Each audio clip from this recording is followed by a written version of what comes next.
بسم اللہ الرحمن الرحیم۔ السلام علیکم محترم سامعین اور عزیز طلبہ کرام، امید کرتا ہوں کہ آپ تمام احباب خیر و عافیت سے ہوں گے۔ آج کا ہمارا سبق نمبر 112 ہے، جس میں ہم شاعر البرج بن مسہر الطائی کو پڑھیں گے۔ تعارف سنیں۔ یہ نشہ میں بہت مست تھا۔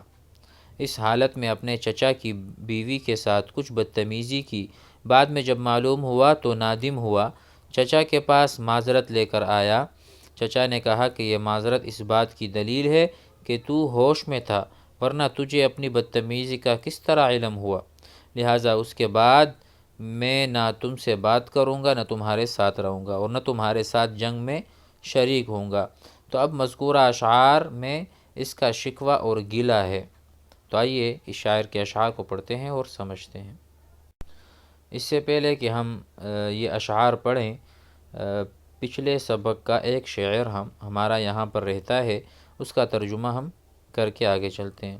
من صغر اللبات یوما والحجب، اس کا ترجمہ ہوگا کہ صغر اللبات، جو ہم نے کیا بھی تھا کہ صغر کہتے ہیں ہنسلی کی ہڈیوں کے درمیان کا گڑھا، لبات کہتے ہیں گلے میں ہار ڈالنے کی جگہ، ٹھیک ہے؟ اور تو صغر اللبات سے حلق مراد ہے۔ الحجب جو آگے آ رہے والحجب، اس کا مطلب ہے پردہ، سینہ اور پیٹ کے درمیان حائل ہونے والی جھلی۔ تو کہتے ہیں وہ نیزے رو رہے ہیں اگر ان کو داخل نہ کیا جائے حلق میں، یومن کسی دن، والحجب اور اسے داخل نہ کیا جائے سینے اور پیٹ کے درمیان حائل ہونے والی جھلی میں۔ امید ہے یہ سمجھ میں آ گیا ہوگا۔ اچھا، اب پڑھتے ہیں البرج بن مسہر الطائی کو۔ تعارف ہو چکا۔ یہاں پر کہتے ہیں الی اللہ اشکو من خلیل اودہ، میں اپنے اس دوست چچا کی اللہ ہی سے شکایت کرتا ہوں۔ الی اللہ اشکو، میں اللہ تعالیٰ سے ہی شکایت کرتا ہوں اپنے دوست کی۔ من خلیل، خلیل دوست کو کہتے ہیں، اودہ جس سے میں محبت کرتا ہوں۔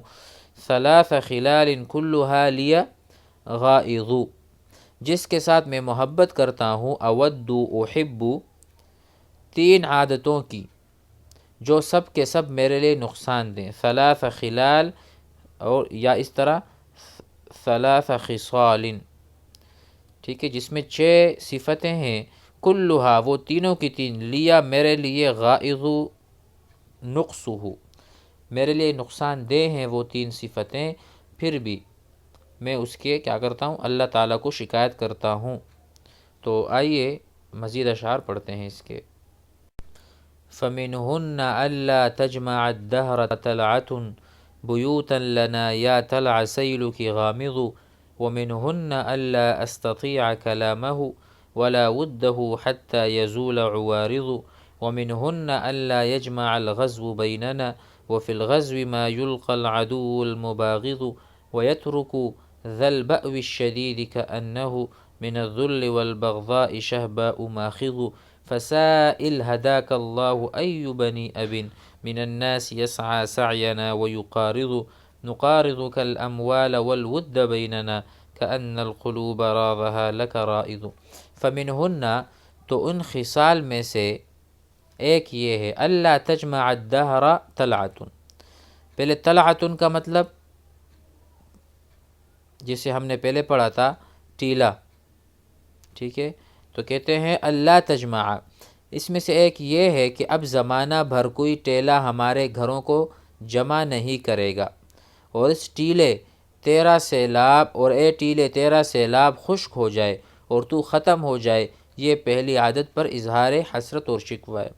بیوتاً لنا، ای اللہ تجمع الدہر، دہر یا جو یہ زندگی ہے یا یہ زمانہ ہے، کبھی بھی جمع نہ کرے کسی بھی یعنی ٹیلے پر، بیوتاً لنا ہمارے گھروں کو، یا طلع اے ٹیلے، سیلو کا غامض، آپ کا جو سیلاب ہے غامض ہے، ذلیل ہے، ختم ہونے والا ہے۔ ومنہن، اور ان 3 خصال میں ایک خصلت یہ ہے، اللہ استطیع کلامہ، کہ میں اس کے ساتھ کلام پر قدرت نہ رکھ سکوں گا۔ اللہ استطیع میں استطاعت نہیں رکھوں گا کلامہ اس سے بات کرنے کی، ولا ودہ حتیٰ یزول عوارض اور نہ اس کے ساتھ محبت پر حتیٰ کہ عوارض پہاڑ اپنی جگہ سے زائل ہو جائے، اور اس کا زوال اپنی جگہ سے محال ہے تو کلام اور محبت بھی محال ہے۔ حتیٰ یزول الغوامض غوارض اگر یہ پہاڑ جگہ سے ہٹا تو میں بھی بات کروں گا، ورنہ میں بھی بات نہیں کروں گا، تو یہ بھی محال پر انہوں نے تعلیق کی۔ علق فکلامہ معلق بتحرک الجبل والجبل لا يتحرك فكذلك هو۔ ومنہن اور ان تین صفات اور خصال میں سے یہ بھی ہے اللہ یجمع الغزو بیننا کہ کوئی جنگ ہم کو جمع نہ کرے گی، حالانکہ جنگ میں بغض رکھنے والا دشمن بھی مل جاتا ہے لیکن میرا چاچا مجھ سے نہیں ملے۔ وفی الغزو ما یلقى العدو المباغض، دیکھو جنگ میں کبھی کبھار دشمن کا سامنا ہوتا ہے، لیکن یہاں پر یہ کہتے ہیں کہ ہم جنگ میں بھی شریک نہیں ہو سکیں گے ایک ساتھ۔ بات سمجھ میں آ گئی؟ تو ہمیں جنگ بھی جمع نہ کرے گی، حالانکہ دشمن بھی اس میں جمع ہو جاتے ہیں، دوسرے کو دیکھ لیتے ہیں۔ وَيَتْرُكُ ذَا الْبَأْوِ الشَّدِيدِ كَأَنَّهُ، اور جنگ سخت متکبر کو اس طرح کر کے چھوڑ دیتی ہے۔ وَيَتْرُكُ ذَا الْبَأْوِ أي الْكِبْرُ وَالنَّخْوَةُ الشَّدِيد، جو زیادہ متکبر آدمی ہوتا ہے جنگ اس کو بھی چھوڑ دیتا ہے، كَأَنَّهُ گویا کہ وہ ہو جاتا ہے مِنَ الذُّلِّ وَالْبَغْضَاءِ شَهْبَاءُ مَاخِذُ، ذلت اور عداوت کی وجہ سے جو بڑا متکبر ہوتا ہے، جیسے کہ وہ درد ذہ میں مبتلا ہونے والی چت کبرا اونٹنی ہے، یعنی جیسے چت کبرا، ٹھیک ہے، اونٹنی درد ذہ کو برداشت نہیں کر سکتی، اسی طرح قوی آدمی بھی جنگ کی مشقت برداشت نہیں کر سکتا۔ تو جنگ کی یہ سختی ہر قسم کے مددگار کا تقاضا کرتی ہے، لیکن عم محترم جو میرا چچا ہے نے اس بات کا خیال نہیں رکھا۔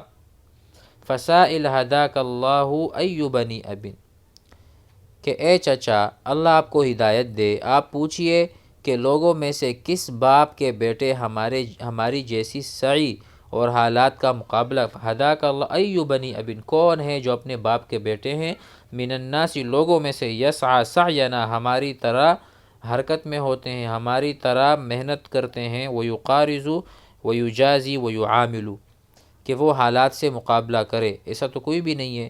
تو ہمیں غنیمت جانو، ہمیں اپنے ساتھ رکھو، ہمیں کیوں دور بھگا رہے ہو، کیوں دور جا رہے ہو، ہمارے جیسے آپ کو نہیں ملیں گے۔ نقارضک الاموال والود بیننا، ہماری حالت یہ ہے کہ ہم تیرے ساتھ مال اور محبت کا اس طرح معاملہ کرتے ہیں۔ نقارض کا معنی آئے گا کہ ہم آپ کے ساتھ تقسیم کرتے ہیں، اموال مال بھی اور محبت بھی، بیننا کأن القلوب راضها لك رائض، گویا کہ ان دلوں کو تیرے لیے سدھایا ہے، لیکن اتنی تابعداری کے باوجود آپ ناراض ہیں۔ ہم آپ کے ساتھ مال اور اپنی محبت تقسیم کرتے ہیں، محبت بھی ایسی، کأن القلوب، گویا کہ دل جو ہیں وہ آپ کے لیے ہی بنے ہیں، آپ کی محبت کے لیے۔ اور اخیر میں کہتے ہیں کفا بالقبور صارما لو رعیتہ ولکن ما اعلنت باد وخافض، قطع تعلق کے لحاظ سے موت کافی ہے، کفا بالقبور صارما قاطعا لو رعیتہ، کہتے ہیں کہ قطع تعلق جو کرتا ہے تو پھر تو ہمارے لیے موت اچھی، ولیکن ما اعلنت باد وخافض، اور اگر آپ اس کا انتظار کرتے ہیں کہ مرنے کے بعد خود بخود فرقت و جدائی ہو جائے گی، تو پھر زندگی میں اس قطع تعلق کی کیا ضرورت تھی؟ اور آپ نے جن تین باتوں کا اعلان کیا ہے، جن تین باتوں کا آپ نے اعلان کیا ہے، ٹھیک ہے، تو وہ ظاہر البطلان اور مجھے پست کرنے والا ہے، ولیکن ما اعلنتا، جس کا آپ نے اعلان کیا ہے، بادن واضح ہے، وخافض اور اس کا ضد بھی ہے، یعنی نہ وہ ظاہر ہے اور نہ وہ خافض ہے۔ تو اگر آپ چاہتے ہیں کہ مرنے کے بعد ہی فرقت ہے تو پھر ابھی کیوں جدا ہوئے؟ اور اگر آپ ابھی جو جدا ہوتے ہیں اس پر آپ واضح الفاظ سے کیوں نہیں کہتے؟ آپ کا جو کہنا ہے وہ واضح بھی ہے اور خافض بھی ہے، گویا کہ بین بین ہے، مذبذب ہے۔ آپ یا تو طے کریں کہ مرنے کے بعد جدائی، یا ابھی بتا دیں تاکہ ہم جدا ہو جائیں۔ ہم تو ابھی بھی چاہتے ہیں کہ آپ کی ناراضگی دور کر کے آپ کا ہم سہارا بنیں، اور امید ہے کہ سبق آپ حضرات کو سمجھ میں آ گیا ہوگا۔ والسلام علیکم۔